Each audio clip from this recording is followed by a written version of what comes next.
স্নান করে রেডি হয়ে গাছের ফুলগুলো তুলে নিলাম পুজো দেওয়ার উদ্দেশ্যে।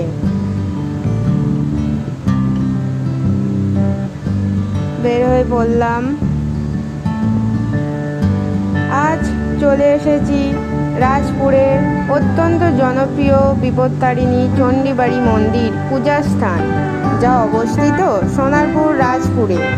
এই মন্দিরটি শুধু একটি ধর্মীয় স্থান নয়, এটি বহু মানুষের অগাধ বিশ্বাস ও আশ্রয়ের প্রতীক। এখানে বিপত্তারিণী দেবীকে মা কালী রূপে পূজা করা হয় বিপদ থেকে রক্ষা করতে। বিশেষ করে আষাঢ় মাসের মঙ্গলবার এখানে বিশাল পূজা অনুষ্ঠিত হয়।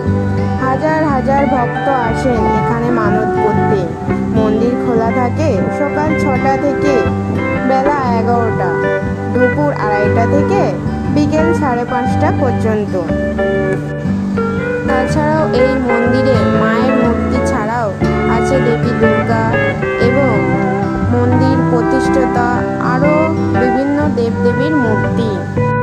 আরও বলে রাখি, মন্দির চত্বর জুড়ে রয়েছে ছোট ছোট দোকান, যেখানে পেয়ে যাবেন পূজার সামগ্রিক জিনিস যেমন ফুল, মিষ্টি, ধূপ, মোমবাতি ইত্যাদি।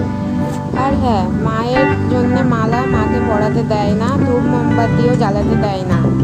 এই যে বেদি দেখছো, রত্ন বেদি, এইখানেই ধূপ মোমবাতি মালাটা দিতে হয়। এটা হচ্ছে রত্ন বেদি।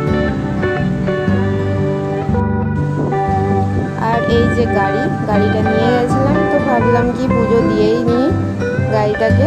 তো এই ঠাকুর মশাই পুজো দিচ্ছে। তো সবশেষে একটাই কথা বলবো, মন্দিরের ভেতরের পরিবেশ খুবই সুন্দর, শান্তিপ্রিয় জায়গা। একবার আসুন, ঘুরে যান।